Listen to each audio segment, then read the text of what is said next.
Hi everyone, it's me, Arielle, and it's Wednesday Warriors. And today we're going to be talking about friends with eating disorders. I did do a video about this topic just a little while ago, but that topic was more about being triggered by friends who had eating disorders and how to help yourself and put yourself first. This topic is going to be more about being friends with others who have an eating disorder and are recovering or recovered, and basically about people being at different stages in recovery and what the good and the bad of it can be. I really find that being in the presence of people who are at different stages in recovery from an eating disorder can be really beneficial. I'm just coming from a standpoint of leading a support group, and I know that the people in the group are at all different stages, and it really lets people who might be more at the beginning stages of recovery know that there are other people out there who have gotten past that point. What it also does is it lets the people who are really far along in recovery still feel like they have a place to come to, and still find people who understand, even if it's only a small issue here and there. And I think that just myself representing like a face of hope and sort of just showing that real recovery is possible. And even if I was at all of the different stages of recovery at some point, that now, considering myself recovered, I can show that you can all do this too. I think it really has a sense of sisterhood to it. I mean, I guess that's a little bit of a gender biased word to describe knowing people and having friends in all walks of recovery. But I guess what I mean by that term is just a sense of belonging and a sense of bonding and a sense of bringing something positive to a very negative thing. I'm just a big advocate for support, and I think that people who know lots of different people all along the spectrum of recovery have a built-in support system and a network of people that they can utilize. If someone is sort of in a place where there are people who are not as far along in recovery as they are, but then there are also people who are more recovered than they are in a unique place to be able to give advice and support to others, but also learn something from other people. And it's just such a fantastic thing. I mean, by no means am I done learning in my life. I'm still always learning, but I think it's great for me as a leader in this issue to be able to influence other people and show them the positives of recovery and be, I guess, an encouragement of that this can work and you can do this. And these are all the things that I've done and I know that they worked. So I'm going to share them with you. And maybe by sharing them with you, you can get to a better place than where you were at. And I mean, I've seen this happen firsthand. So I know this sort of a system works, this being friends and knowing other people that are all in all different realms of recovery. But what's really cool is this learning from each other, because I think, and I know I keep going back to the whole support group standpoint, but it's a perspective that I know well.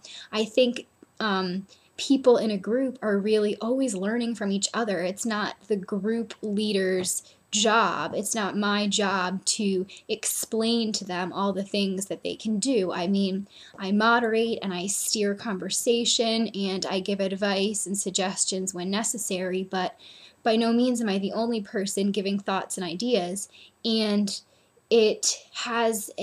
group has a cool dynamic, because if it was just me sitting in a room with a bunch of people sort of standing there or sitting there and telling them all these things and encouraging them, it would still be encouragement, it would still be positive, but it would be like more of a video that I'm doing right now or a motivational speaking. It wouldn't be a discussion or a sharing of experiences and as much of a learning process. And I think having that with people who are in all different places at all different steps, far along the journey, just starting out, having been on the journey for years or whatever it might be, it's a really great thing.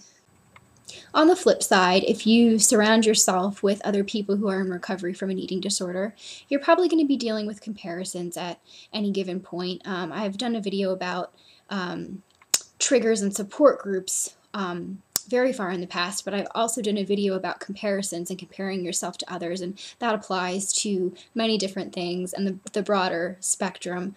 But, especially when someone's dealing with your same issue or is involved with the same things that you are, you're going to be probably more apt to compare yourself. For example, if you are an artist and you have a friend who is an artist, you are going to be more apt to compare yourself to that person because you share that thing in common.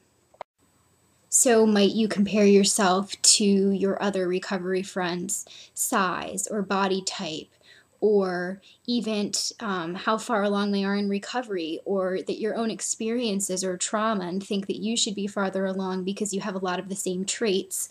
Food intake. There are so many things, both eating disordered and recovery related, that you might be comparing yourself to. And it's a trap, and it's hard to break a habit of comparing yourself. Sometimes we do it almost without thinking, but I think if you use comparisons and sort of twist them and tell yourself, always remind yourself that recovery is something different for everyone. My recovery won't look like your recovery, just like my eating disorder is not your eating disorder, and my life isn't your life. And if you keep reiterating that, you're going to be okay, and you're going to find the positives. And if comparisons do happen, if you can twist them into being something more like, I hope to get where this person is in her recovery, or she can really show me this about her recovery and I can learn from it. And this is different about my recovery, so I don't think it will work for me the same way it did for her. Sort of always have that objective viewpoint. You also need to keep in mind that having friends with eating disorders is different than having friends who are in recovery from eating disorders. And what I mean by this is there are some people who have eating disorders and they're not in recovery. They're not recovery oriented, or they don't want their eating disorder, but they're not actively trying to recover. And this can be a problem both to trigger you and to put you in the wrong mindset, and to basically surround yourself with all of the things that you don't really want to be surrounding yourself with. So you need to ask yourself if the people that you are with are a support, if they're struggling more than you, if it's because they're not really in recovery at all. I think there is a reason that things like AA have worked. A bunch of people who are struggling with the same issue, who are in recovery from the same issue, and may have their slips and falls and setbacks from time to time, they come together to support each other and to help each other through things and to learn from each other and to share.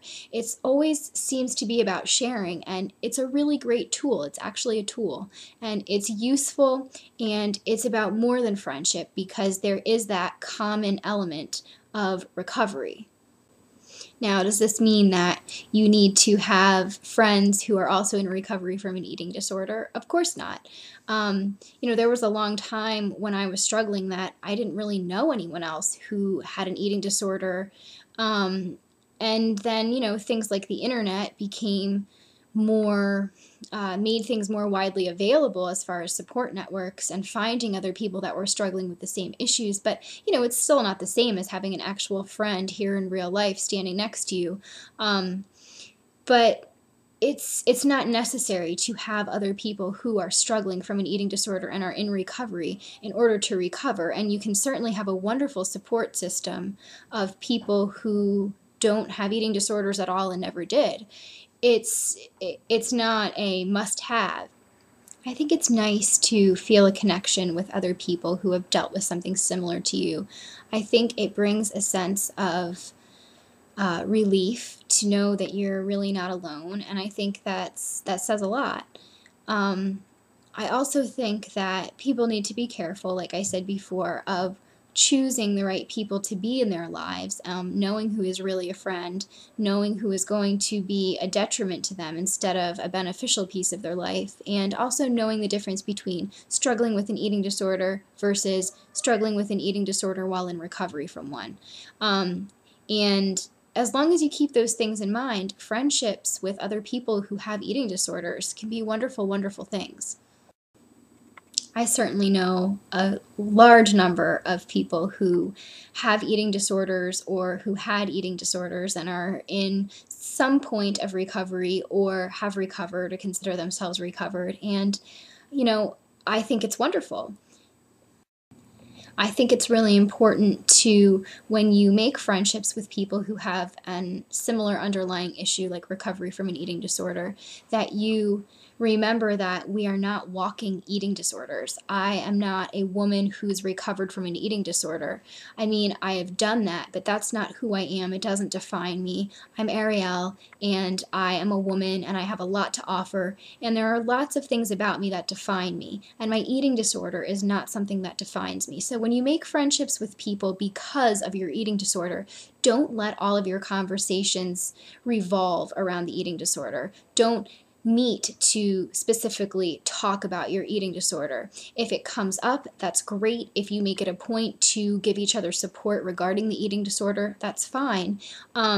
If you are using each other as a support system, if you are keeping each other accountable, if you are just commiserating and understanding each other and using compassion in regard to the issue, that's all great. But don't let that be the only basis of your relationship. That's not a friendship when it's only based on one element, and you want to keep that in mind. It can be the thing that brought you together, certainly. I have a few very, very close friends who I met through the unfortunate circumstance of having an eating disorder, but it is pretty much the farthest thing from our lives at this point, because it's either in our pasts or it doesn't define our friendship anymore. We've grown to know each other and love each other besides that issue, and it's not something that we talk about because we are people. We're not walking eating disorders. So you want to keep that in mind as well.